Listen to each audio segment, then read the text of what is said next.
serveuse gentille paye le café d'un vieil homme sans savoir qu'il était un millionnaire. Cherchant. Une serveuse bienveillante paya le café d'un vieil homme, sans jamais se douter qu'il était un milliardaire à la recherche de sa future épouse. Le café du centre-ville bourdonnait d'activité matinale alors que la pluie tambourinait contre les grandes fenêtres, brouillant le paysage urbain au-delà. L'arôme riche du café fraîchement moulu se mêlait à l'odeur du trottoir détrempé, créant une atmosphère réconfortante pour les clients venus chercher refuge contre ce temps morose. Au milieu du tintement des tasses et du murmure des conversations, la porte s'ouvrit brusquement, laissant entrer un courant d'air glacé qui traversa le café. Un homme d'une cinquantaine d'années entra. Son manteau râpé dégoulinait de pluie, et ses chaussures usées laissaient de faibles empreintes sur le sol poli. Ses cheveux poivre et sel étaient mouillés, collés à son front, et ses yeux portaient la fatigue de ceux qui ont connu l'adversité. Il s'approcha timidement du comptoir, son regard parcourant le menu avant de se fixer sur le jeune barista derrière la caisse. D'une voix à peine audible, il demanda un simple café noir. Alors que le barista enregistrait la commande, l'homme fouilla dans ses poches, ses gestes devenant de plus en plus fébriles à mesure qu'il cherchait son portefeuille. Son visage pâlit, et il déglutit péniblement avant de parler, sa voix teintée de gêne. « Je suis désolé », balbutia-t-il. « J'ai dû oublier mon portefeuille chez moi. Si cela ne vous dérange pas, puis-je simplement m'asseoir un moment, le temps que la pluie cesse ?» Le barista, un jeune homme au menton ciselé et à la langue bien acérée, croisa les bras sur sa poitrine et ricana. « Écoutez, mon vieux, dit-il d'une voix forte, attirant l'attention des clients proches. Ce n'est pas un refuge ici. On ne donne pas des trucs gratuits aux gens qui ne peuvent pas payer. Si vous n'avez pas d'argent, vous ne pouvez pas rester. » Les joues de l'homme s'empourprèrent tandis qu'il reculait d'un pas, le regard baissé vers le sol. « Je ne demandais pas un café gratuit, murmura-t-il. Juste un endroit pour rester au sec un petit moment. » Un ricanement moqueur s'éleva d'une table voisine où un groupe de clients élégamment vêtus observait la scène. Imaginez un peu, railla l'un d'eux, entrer dans un café sans un sou et s'attendre à être servi. Certaines personnes n'ont vraiment aucune honte, ajouta un autre, sa voix dégoulinant de mépris. Les temps doivent être durs si les mendiants aspirent maintenant à devenir connaisseurs de café. Les épaules de l'homme s'affaissèrent alors qu'il se tournait vers la porte, accablé par le poids de l'humiliation. De l'autre côté de la pièce, Emma, une serveuse de 29 ans aux cheveux auburn attachés en une queue de cheval lâche, suivait l'échange du regard. Ses yeux noisettes, d'ordinaire chaleureux, brûlaient désormais d'indignation. Équilibrant un plateau chargé de tasses et d'assiettes vides, elle se fraya un chemin à travers le café bondé jusqu'au comptoir. Elle posa son plateau avec un bruit sec et déterminé, puis glissa la main dans la poche de son uniforme modeste pour en sortir un billet de $5 qu'elle posa fermement sur le comptoir. « Ça suffit, dit-elle, sa voix calme mais ferme, coupant court au murmure qui s'était répandu dans la pièce. Le sourire du barista se fana lorsqu'il la regarda. « Emma, qu'est-ce que tu fais ?» lança-t-il d'un ton moqueur. « Tu n'as pas à payer pour ce type. Il ne peut pas juste débarquer ici et s'attendre à ce qu'on lui fasse l'aumône. » Emma balaya la salle du regard, son expression demeurant inébranlable. « Je paie son café, déclara-t-elle. Pas par pitié, mais parce que je sais ce que c'est d'être jugé pour ne pas avoir assez. » Un rire moqueur retentit depuis le fond de la salle. « Comme c'est noble, » lança un homme, sarcastique. « Une serveuse qui joue les héroïnes. Tu espères peut-être qu'il te laissera un pourboire plus tard ?» Emma se tourna vers la pièce, la posture droite et la voix vibrante de conviction. « La gentillesse n'est pas une transaction, » déclara-t-elle. « Elle ne nous diminue pas. C'est le mépris qui révèle la véritable petitesse. » Un silence tomba sur le café. L'ambiance moqueuse laissa place à une introspection palpable. Emma se tourna de nouveau vers l'homme, lui offrant un sourire doux. « Installez-vous, » l'invita-t-elle. « Je vous apporterai votre café tout de suite. Ne laissez pas les paroles dures des autres définir votre valeur. » L'homme croisa son regard, les yeux brillants de larmes non versées. Il acquiesça avec gratitude et alla s'asseoir près de la fenêtre, où la pluie continuait à ruisseler sur la vitre, pendant qu'Emma préparait son café. L'atmosphère du café changea subtilement. Les clients évitaient désormais de croiser le regard d'Emma, leur amusement de la veille remplacé par une forme de réflexion silencieuse. En cet instant, Emma, malgré ses moyens modestes et le mépris qu'on lui avait témoigné, se tenait là comme un phare de dignité et d'empathie. Et l'homme, autrefois jugé indigne par ceux qui l'entouraient, trouva du réconfort dans ce simple geste, être vu et estimé. Ce moment, Emma le gardait en tête alors qu'elle débarrassait la dernière table de son service. Personne ne lui avait adressé la parole depuis, mais les regards, les chuchotements, et le silence persistant flottaient dans l'air comme une fumée qu'on ne pouvait disperser. Le lendemain matin, son manager, Brian, la convoqua dans son bureau. La petite pièce empestait le café brûlé et l'eau de javel. « Ferme la porte, dit-il. Emma obéit. Brian croisa les bras. « C'est un commerce ici, Emma. Pas ta mission de charité. » Elle resta silencieuse. « Ce n'est pas à toi de décider qui reçoit des choses gratuitement, poursuivit-il. Si tu veux jouer à Mère Teresa, fais-le hors de tes heures de travail. C'est moi qui ai payé, dit-elle calmement. Ce n'est pas la question, répliqua-t-il sèchement. Tu as humilié ton collègue et mis les clients mal à l'aise. Emma le regarda droit dans les yeux. Non. C'est lui qui s'est humilié tout seul. Brian se redressa brusquement. Ne me teste pas, lança-t-il d'un ton tranchant. Tu es ici pour servir, pas pour faire la morale. Un silence tendu s'installa. Je peux y aller, demanda-t-elle. Sors. Et souviens-toi de ta place. De retour à la cuisine, Marcy et Josh étaient près de l'évier. Ils se turent en la voyant entrer. Alors qu'elle passait, Marcy marmonna juste assez fort. Ça doit être bien, de pouvoir jouer les nobles quand on partage encore le loyer avec la sœur de son gosse. Josh pouffa. Je parie qu'elle croyait que le mec était un millionnaire déguisé. Emma ne répondit pas. Elle attrapa son manteau, signa sa sortie, et quitta le café sous une pluie fine. L'air sentait le bitume mouillé et la fumée urbaine. Elle ne se pressa pas. L'appartement qu'elle partageait avec Lily était exigu, une seule chambre, de la peinture écaillée, une fenêtre qui laissait passer les courants d'air. Lily était recroquevillée sur le canapé, grelottant sous une couverture. Et, chuchota Emma en caressant le front de sa sœur. T'es en retard, murmura Lily. Emma sourit. J'ai été coincée sous la pluie. Elle réchauffa un vieux porridge, y ajouta une pincée de sel, et le tendit à sa sœur. Ensuite, elle vérifia son portefeuille, 3 $, un jeton de métro, une photo fanée de leur mère. Elle observa l'argent, le replia lentement, et le glissa de nouveau dans sa poche. Aucun regret. Pas pour le café. Pas pour quoi que ce soit. Après que Lily se fut rendormie, Emma s'assit près de la fenêtre, regardant la pluie ruisseler sur la vitre.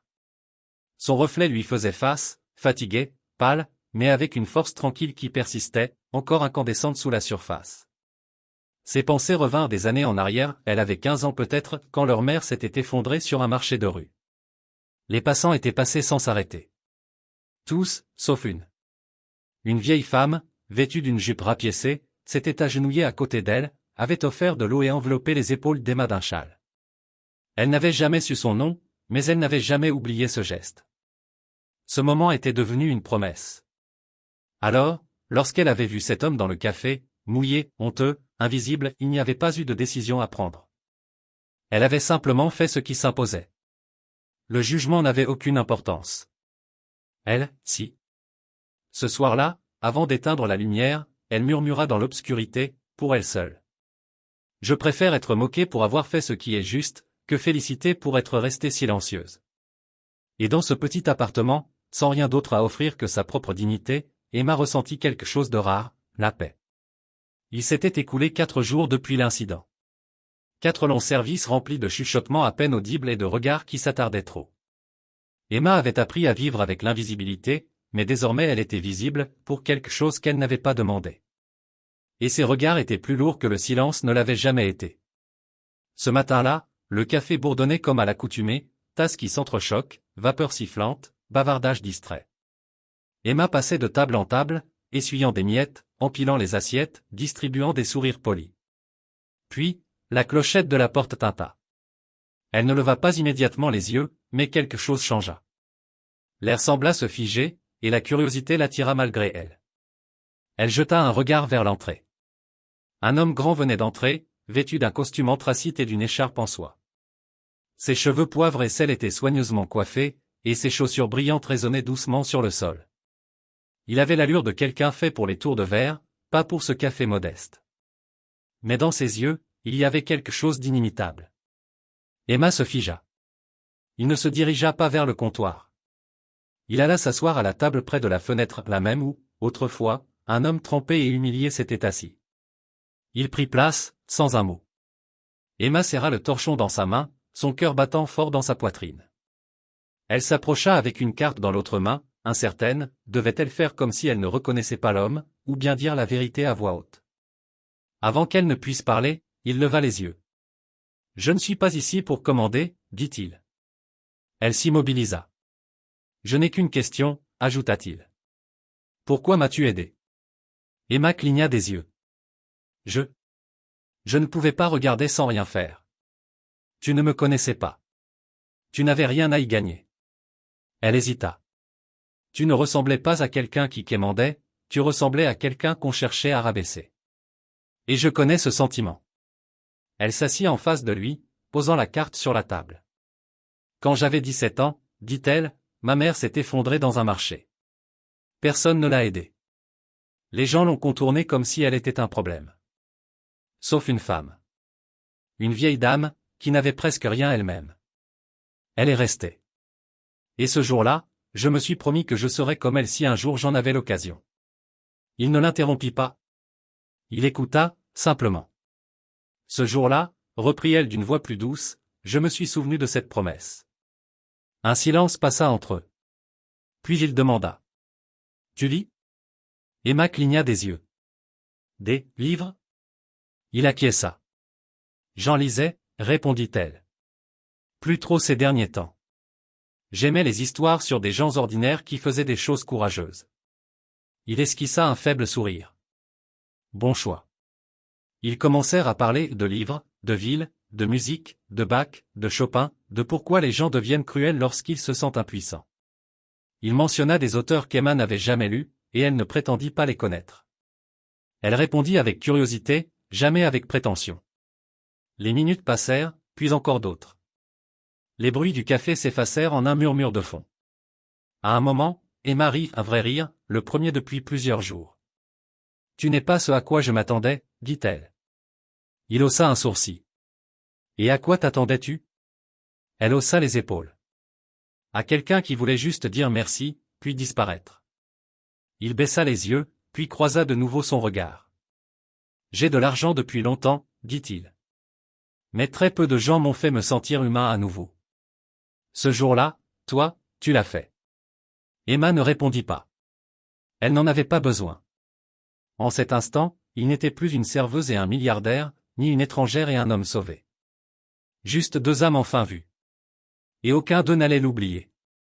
Exactement une semaine après leur seconde rencontre, Emma reçut une enveloppe. Il n'y avait ni adresse de retour, ni nom d'expéditeur.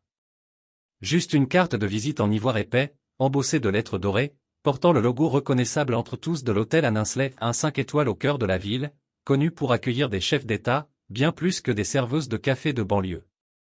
Son nom y était inscrit avec clarté. Emma L. Bennett, invitée de Charles H. Everlin.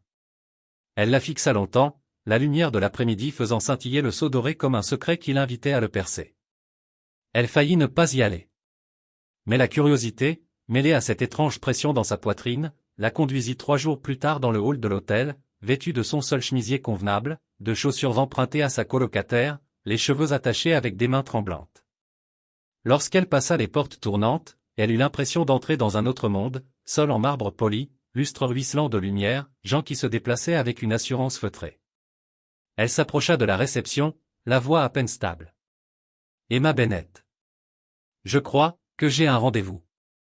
Le concierge hocha la tête sans surprise et l'orienta vers un salon privé au 21e étage. Monsieur Everlin vous rejoindra sous peu. Monsieur Everlin. Elle monta dans l'ascenseur en silence, le cœur battant fort. Le salon était calme, opulent, fauteuil en cuir profond, jazz doux émanant de haut-parleurs invisibles, et une vue plongeante sur la ville, comme une salle du trône suspendue dans les airs. Elle resta près de la fenêtre, incertaine d'avoir sa place dans un tel décor. Puis la porte s'ouvrit derrière elle. Elle se retourna. Charles. Mais ce n'était ni l'homme du café, ni même celui en costume de l'autre jour. Ce Charles portait la prestance comme un costume sur mesure. 2 assistants l'encadraient brièvement avant de s'éclipser. Il entra avec cette autorité qui ne réclame pas l'attention, elle l'impose simplement. Emma, dit-il d'une voix basse et fluide. Merci d'être venu. Elle essaya de sourire, mais sa voix se bloqua. Ce n'est pas exactement un café. Il fit un geste en direction d'une table près de la fenêtre, déjà dressée avec du thé, des fruits, et un espresso encore intact. S'il te plaît, dit-il. Assieds-toi. Elle obéit, sans savoir encore si elle était honorée, ou inspectée. Il s'assit en face d'elle, joignant lentement les mains. Je voulais te le dire en personne, commença-t-il, parce que tout autre moyen aurait sonné faux. Elle attendit. Mon nom, dit-il, c'est Charles H. Everlin. Je suis le fondateur de Everlin Holdings. Nous opérons dans 12 pays, principalement dans les infrastructures et les investissements à impact social. Emma cligna des yeux. Elle ouvrit la bouche, mais aucun mot n'en sortit. Je ne faisais pas semblant d'être quelqu'un d'autre, ajouta-t-il rapidement. Mais ce matin-là, au café, oui, j'étais vêtu modestement. Et non, je n'avais pas pris mon portefeuille, volontairement. J'avais besoin de savoir ce que les gens verraient quand il n'y avait rien à gagner. Emma fixa le thé devant elle, comme si la tasse pouvait lui apporter des réponses. Ma femme est décédée il y a 15 ans, poursuivit-il, sa voix s'adoucissant. Un cancer. Brutal. Nous n'avons jamais eu d'enfant. Après sa mort, j'ai arrêté de faire confiance. J'ai cessé de croire que la gentillesse pouvait encore exister. Alors, j'ai commencé à voyager incognito. À visiter des villes, des villages. Non pas pour voir le monde, mais pour voir s'il y avait encore des gens avec du cœur. Il la regarda droit dans les yeux. Ce jour-là, j'ai trouvé quelqu'un. La gorge d'Emma se serra. Elle ne savait pas si elle se sentait honorée ou trahie. Tu m'as piégé, demanda-t-elle, la voix tremblante. Non, répondit-il doucement. Je ne t'ai pas abordé. Je ne t'ai rien demandé. J'ai seulement observé. Et tu as choisi. Elle secoua lentement la tête. Je ne sais pas si je dois me sentir reconnaissante ou manipulée. Je comprends. Vraiment. Emma se leva brusquement, sa chaise raclant doucement contre le tapis. Alors quoi, maintenant? Lança-t-elle. Tu me dis que j'ai réussi ton petit test de moralité, et ensuite quoi? Tu m'écris un chèque? Tu m'offres un job? Une voiture? Charles ne broncha pas. Je ne t'offre rien. Sauf si tu choisis de m'écouter. Le souffle d'Emma était tremblant. En elle, les émotions se bousculaient, choc, colère, curiosité, peut-être même une forme d'émerveillement. Charles se leva lui aussi, se dirigea vers la fenêtre, les mains croisées dans le dos. Je ne te testais pas, Emma, répéta-t-il. Je cherchais. Je cherchais quelque chose que je croyais perdu dans ce monde. Et peut-être, quelqu'un pour me rappeler ce que cela signifie d'être vu. Pas comme un milliardaire. Pas comme un fardeau. Juste comme un homme. Elle l'observa en silence. Je ne veux pas acheter ta gratitude, ajouta-t-il. Mais j'aimerais savoir, est-ce que tu accepterais de prendre un café avec moi, un jour? Sans attente. Sans faux semblant. Emma le regarda. Non pas le costume sur mesure, ni le salon luxueux, ni la ville scintillante derrière lui. Mais ses yeux. Les mêmes que ce jour-là, mouillés de honte, lorsqu'il serrait son manteau déchiré en demandant un endroit sec pour attendre. L'homme devant elle était le même que celui du café. Et quelque part, cela comptait plus que tout. Elle laissa échapper un souffle lent. Je ne sais pas ce que c'est, dit-elle doucement. Ni ce que tu crois que cela pourrait devenir. Mais je sais qui je suis. Charles se tourna vers elle, une lueur indéfinissable dans le regard. Et qui es-tu? Demanda-t-il. Elle sourit. Petit. Discret. Sincère. Quelqu'un qui ne l'a pas fait pour être remarqué. Et quelqu'un qui n'a pas peur de s'en aller, si tout ça ne mène à rien. Il hocha la tête, les coins des lèvres légèrement relevés. C'est ça qui te rend différente. Et pour la première fois, Emma comprit que ce n'était pas un test. C'était une invitation. Pas dans le monde du luxe. Mais dans quelque chose de bien plus rare. Être vu. Et être rappelé. Non pas pour ce que l'on impressionne, mais pour ce qu'on choisit d'être quand personne ne regarde. Emma ne s'attendait pas à revoir Charles. Elle pensait que leur dernière conversation, à l'hôtel, avait été la fin d'une parenthèse étrange, irréelle, un moment hors de sa vie, comme une fenêtre à travers laquelle on regarde sans jamais pouvoir franchir le cadre. Mais dès le lendemain après-midi, une autre enveloppe arriva. Pas de lettre dorée cette fois. Juste son nom, écrit en lettres soignées à la main. À l'intérieur, un court mot, rédigé de la même écriture régulière. Emma. Je pars à Montréal la semaine prochaine. J'y vais chaque année. C'est plus calme là-bas. Apaisant. J'aimerais que tu viennes. Pas pour des affaires. Pas pour des formalités. Juste de la compagnie. Juste une conversation. Aucune attente. Simplement une invitation sincère. Charles. Il y avait, glissé dans l'enveloppe, un billet de train aller-retour. Elle le tint dans ses mains un long moment. Plus tard ce soir-là, dans la petite cuisine de leur appartement, Emma fixait le riz qui bouillait sur la cuisinière pendant que sa sœur cadette, Lily, restait blottie sur le canapé, toussant doucement entre deux gorgées de thé. « Tu es silencieuse, dit Lily. Emma sourit faiblement. « C'est rare, non ?» Lily inclina la tête. « Tu penses à lui ?» Emma hocha la tête. Emma raconta tout à Lily, l'invitation, le billet, et cette sensation qu'une porte s'était ouverte, une porte sur laquelle elle n'avait jamais osé frapper auparavant. « Je ne suis pas certaine d'avoir ma place dans son monde, dit-elle. Et si je me ridiculise ? Et si cela change l'image que j'ai de moi, ou celle qu'il a de moi ?» Lily l'observa un instant, puis prononça des mots qu'Emma n'oublierait jamais. « Tu as passé ta vie à faire de la place aux autres, peut-être est-il temps de voir ce que cela fait quand quelqu'un en fait pour toi. » Cette nuit-là, Emma ne trouva pas le sommeil, elle resta éveillée, écoutant la pluie tambouriner contre les vitres, le grondement lointain des bus, le tic-tac discret de l'horloge fatiguée. Elle repensa au café, au rire, aux moqueries, au jugement, elle revit le regard de Charles, humble, en quête d'humanité. Puis elle entendit la voix de sa mère, qui disait toujours, « N'attends pas que la vie vienne à toi, parfois, il faut aller la chercher. » À l'aube, sa décision était prise. Elle fit un bagage léger, un journal usé, 2 tenues de rechange, et le livre qu'elle n'avait jamais eu l'énergie de terminer.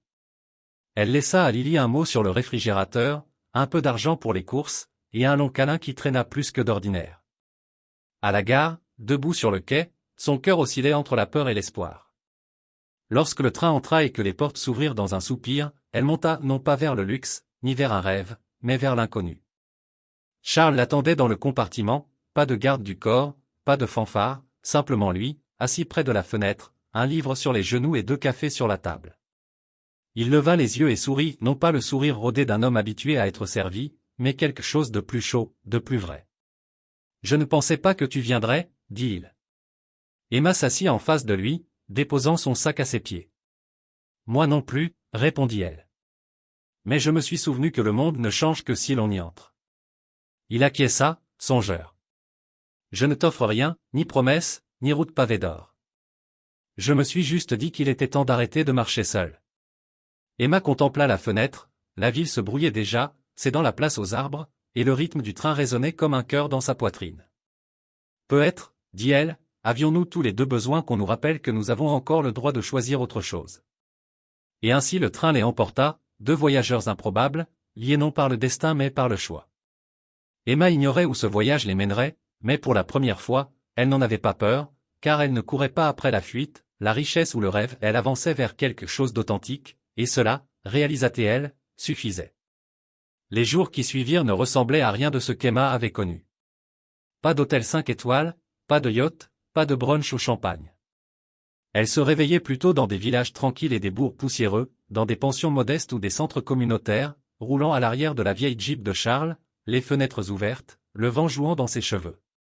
Ils ne vivaient pas comme le milliardaire que le monde imaginait. Ils visitèrent des orphelinats en périphérie de petites villes, où les enfants se précipitaient dans les bras de Charles en criant son nom, non pas parce qu'il leur offrait des jouets, mais parce qu'ils se souvenaient des anniversaires, des livres préférés, des blagues partagées. Ils passèrent par des centres pour anciens toxicomanes, où Charles parlait peu mais écoutait intensément. Ils s'assirent sur le perron de maisons à moitié construites par les fonds qu'il avait versés mais jamais revendiqués, dégustant une soupe préparée par des gens qui ignoraient que l'homme en face d'eux possédait la moitié de la ligne d'horizon. Emma observait tout cela, muette d'admiration. Il ne se présentait jamais, ne cherchait jamais les louanges. Un jour, en triant des cartons dans une banque alimentaire du Vermont, elle osa lui demander. « Pourquoi ne dis-tu pas qui tu es ?» Il haussa les épaules. « Parce qu'alors, les gens cesseraient de me parler comme à un humain. Partout, elle voyait la même chose, ses yeux cherchant non la gratitude, mais la connexion. Et, plus d'une fois, elle aperçut son propre reflet et découvrit un sourire qu'elle n'avait pas vu depuis des années. Un soir, dans un chalet niché au bord d'une forêt québécoise. Ils étaient assis sur le porche, tandis que les grillons chantaient et que l'air était lourd du parfum des pins. La seule lumière venait d'une lanterne posée sur la table en bois entre eux. Charles avait préparé une tisane à la camomille, et Emma s'était blottie dans une couverture en laine, observant la vapeur s'élever de sa tasse. Ils n'avaient pas parlé depuis un moment, mais ce n'était pas un silence gênant, c'était un silence qui ressemblait à une respiration partagée. Enfin, Charles s'appuya contre le dossier de sa chaise, regardant au loin dans l'obscurité. « On m'a déjà offert tout ce qu'on peut imaginer, dit-il. Du confort, parfois même de l'amour. » Il fit une pause, puis se tourna vers elle, la voix plus douce. « Mais je n'ai pas besoin de quelqu'un qui m'aime. J'ai besoin de quelqu'un qui comprend pourquoi j'aime les choses que j'aime. Quelqu'un qui n'a pas besoin d'être ébloui. Juste, d'être là. » Emma ne répondit pas tout de suite. Elle laissa les mots flotter entre eux, lourds et délicats à la fois. Puis elle le regarda, ses yeux reflétant à la fois la lumière de la lanterne, et quelque chose de plus profond. « Je ne sais pas si je suis cette personne, dit-elle honnêtement. Je ne sais pas si je comprends toutes les raisons qui font de toi ce que tu es. » Elle prit une inspiration. « Mais je sais une chose, je ne me suis jamais senti autant moi-même qu'en ta présence. » Charles ne sourit pas, ne sembla pas triomphant. Il paraissait simplement en paix. Comme s'il venait d'entendre la réponse qu'il ne savait même pas attendre. Ils ne se prirent pas la main. Ils ne se rapprochèrent pas. Parce que ce qu'ils partageaient ne parlait pas de proximité, mais de reconnaissance. Deux êtres, de générations différentes, forgés par des vies opposées, qui trouvaient un écho tranquille entre leurs cicatrices. Plus tard dans la nuit, Emma s'assit près de la fenêtre du chalet, écrivant dans son journal. Ses pensées prenaient la forme de demi-phrases et de mots isolés. Silence. Trouvé. Vu. Elle referma le carnet, le glissa sous son oreiller, et murmura dans l'obscurité. Je ne cherchais pas l'amour. Mais peut-être que je suis tombé sur quelque chose de plus courageux. Dehors, les étoiles clignotaient au-dessus d'eux, témoins silencieux d'une histoire encore en train de s'écrire. Pas une histoire de conte de fées, ni de destin. Juste celle de deux âmes qui croyaient être seules, jusqu'à ce qu'elles ne le soient plus. 3 mois. 3 mois de matins calmes et de conversations sans hâte. De silence partagé plutôt que de discours. De regards posés non depuis les fenêtres d'un Penthouse, mais depuis les marches d'immeubles modestes et les salles communautaires bondées. Emma avait changé, mais pas comme la plupart des gens l'auraient imaginé. Elle n'était pas plus riche. Elle ne portait pas de vêtements de marque. Ses chaussures étaient toujours usées sur les côtés. Ses carnets encore remplis de pensées griffonnées et de coins pliés. Mais son esprit, lui, avait évolué. Elle marchait plus droite. Parlait plus lentement. Et n'éprouvait plus le besoin de justifier sa valeur. Charles l'avait remarqué aussi. Il revenait d'une visite à un refuge pour femmes à Détroit quand il lui demanda de lui parler en privé. Ils s'assirent sur la terrasse d'un ancien clocher reconverti, qu'ils aidaient à réhabiliter. La ville brillait en contrebas. Il lui tendit une simple chemise. Pas de ruban. Pas de cérémonie. À l'intérieur, les documents officiels pour créer une fondation à son nom. Le fonds Emma Bennett pour les opportunités. Elle leva lentement les yeux. « Je veux laisser quelque chose derrière moi, dit Charles. Mais pas en mon nom. J'ai déjà assez fait de choses en mon nom. Je veux que la prochaine fille, celle qui sert des cafés, qui s'occupe de sa sœur, qui pense que personne ne la voit, sache que quelqu'un l'a vue. » Emma ne dit rien. Pas encore. Charles poursuivit. Tu n'es pas obligé de la diriger. Tu n'es même pas obligé d'y participer. Mais elle existera, parce que toi, tu as existé. Parce qu'une personne a choisi de voir une autre non pour ce qu'elle avait, mais pour ce qu'elle était.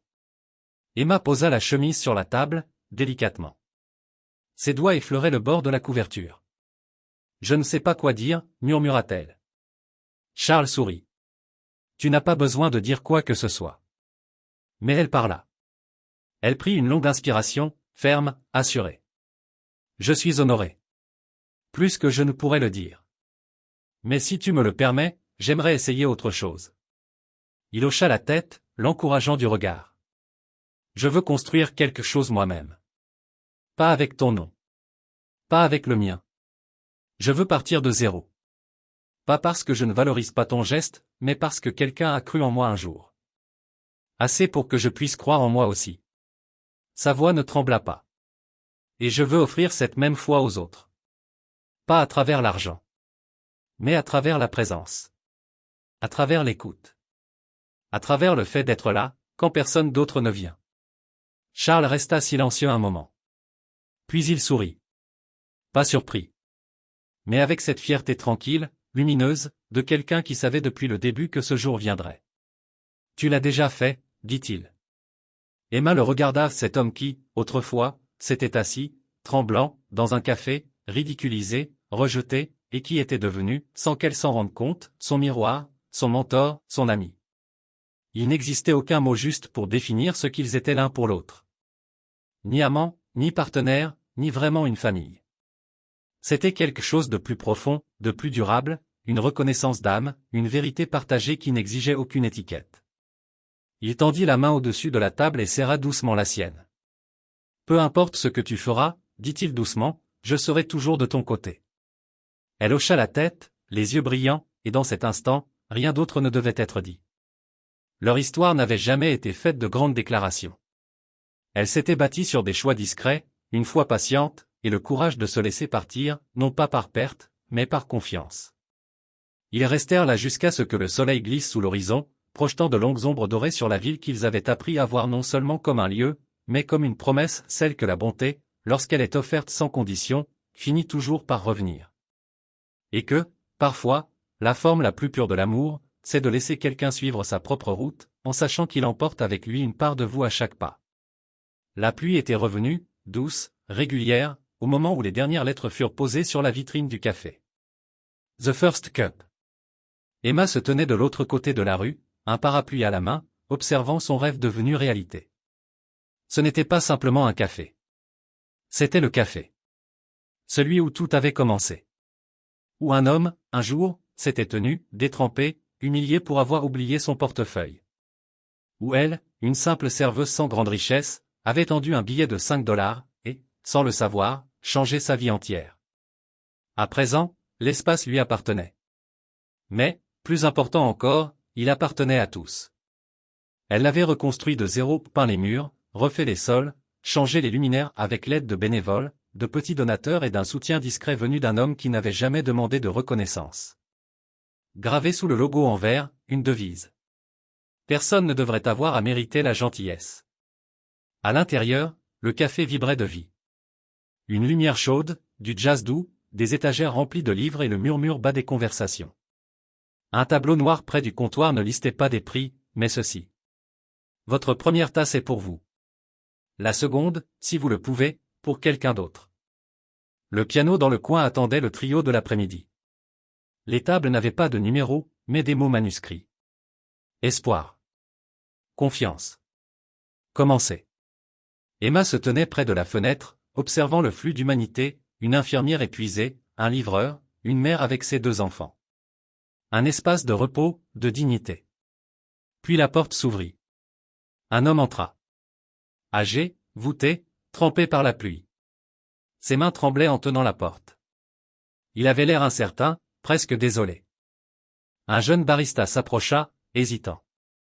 Monsieur, ce café est réservé aux clients. Si vous n'avez pas... Emma traversa la pièce avant qu'il ne termine, posant doucement la main sur l'épaule du barista. C'est bon, dit-elle. Puis elle se tourna vers l'homme. Vous aimeriez une place près de la fenêtre? Il hocha la tête, reconnaissant. Elle sourit. Et que puis-je vous offrir aujourd'hui? Juste quelque chose de chaud, murmura-t-il. Pour m'asseoir un moment. Ça a été une longue matinée. La voix d'Emma se fit plus douce. Alors, rendons-la un peu plus longue, avec un peu de paix. Elle regarda le barista. Ici, la première tasse est toujours offerte. Sans question. Sans honte. Il hocha la tête, les yeux écarquillés. Le message était passé. Alors qu'elle se dirigeait vers l'arrière, quelque chose la retint. Elle se retourna vers la fenêtre. Il était là. Charles. Debout de l'autre côté de la rue, sous un parapluie noir, le col de son manteau relevé, le visage serein, le regard plein de chaleur. Il ne fit pas de geste. Il n'entra pas. Il regarda simplement. Elle croisa son regard, et dans ce silence, quelque chose passa entre eux. De la gratitude. Un adieu. Et une promesse. Il hocha la tête une fois, puis tourna les talons et disparut sous la pluie. Plus tard, lors de la soirée d'ouverture, Emma se tenait près du piano, un micro dans une main, une tasse chaude dans l'autre. Elle regarda autour d'elle, chaque siège était occupé, l'air rempli de chaleur et de calme. Il y a des années, dit-elle, j'ai payé le café d'un inconnu. Je ne savais pas qui il était. J'ai juste vu quelqu'un qu'on rendait petit, et je n'ai pas pu détourner les yeux. Elle fit une pause. Cette tasse m'a coûté 5 $. Mais elle m'a donné une nouvelle façon de voir le monde. Certains hochèrent la tête. D'autres essuyaient discrètement leurs larmes. Je croyais aider un homme perdu, dit-elle. Mais en réalité, il m'a aidé à trouver la version de moi-même que je ne savais pas avoir le droit de devenir. Elle posa doucement la tasse. Ce café n'est pas fait pour vendre du café, dit-elle. Il est fait pour la présence. Pour être là, quand plus personne ne l'est. Sa voix s'adoucit davantage. Un homme m'a dit un jour, la gentillesse n'a pas besoin d'être retenue. Elle a seulement besoin d'être poursuivie. Elle sourit. Alors c'est ce qu'on fait ici. Une tasse à la fois. Et presque comme un murmure, elle ajouta. Certains amours n'ont pas besoin de romance. Certaines vies changent grâce à un simple geste et au courage de le faire avec sincérité. La salle applaudit. Un saxophone entama une mélodie douce et enveloppante. Et, quelque part au fond, une première tasse fut servie à quelqu'un qui ne savait pas encore à quel point il en avait besoin. Jusqu'à ce qu'il la tienne entre ses mains. Et ainsi, tout recommença. Merci de nous avoir suivis dans ce voyage sincère. Un voyage qui a commencé par un simple acte de bonté. Et qui s'est transformé en quelque chose de bien plus grand. Que ce qu'Emma ou Charles auraient jamais pu imaginer. Emma n'avait pas besoin de miracle. Elle ne courait ni après la richesse ni après les titres. Elle avait simplement choisi de se soucier. Un matin pluvieux. Quand personne d'autre ne l'a fait. Et parfois. C'est tout ce qu'il faut. Pour changer non pas une, mais deux vies. Si cette histoire vous a touché, inspiré, ou rappelé le pouvoir discret mais immense de la compassion. N'oubliez pas de liker, de commenter. Et surtout de vous abonner à Soul Stirring Stories. Ici, nous racontons les histoires qui guérissent. Qui élèvent. Et qui nous rappellent ce que cela signifie vraiment d'être humain. On se retrouve dans la prochaine. Où une autre âme attend encore d'être vue.